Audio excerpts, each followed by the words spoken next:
আগামী ঈদেই পর্দা কাঁপাতে আসছে শাকিব খানের নতুন মুভি তুফান। ইতিমধ্যেই সারা বাংলাদেশে তুফানের ঝড় তুলেছে শাকিব খান। সবার মুখে মুখে একটাই নাম, আর সেটা হচ্ছে তুফান।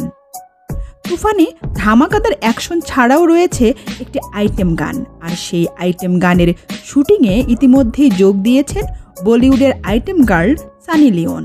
শোনা যাচ্ছে শাকিব খানের সাথে কোমর দোলাবেন সানি, আর এটাই নাকি হতে যাচ্ছে তুফান সিনেমার সবচাইতে বড় চমক।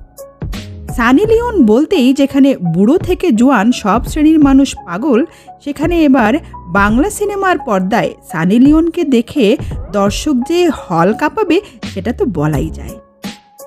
বর্তমানে হায়দ্রাবাদের রামুজি ফিল্ম সিটিতে হচ্ছে এই আইটেম গানটির শুটিংয়ে সানি লিওনের সাথে ইতিমধ্যেই যোগ দিয়েছেন শাকিব খানও। আরও শোনা যাচ্ছে আইটেম সংটিতে সানি লিওনকে একদম খোলামেলা পোশাকেই দেখা যাবে, তবে সেটা নাকি গল্পের প্রয়োজনেই।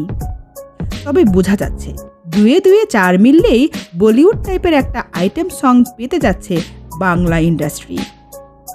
যদিও তুফান সিনেমাটি যে বাংলা সিনেমার ইতিহাস বদলে দিবে সেটা তো টিজারে দেখাই গিয়েছে।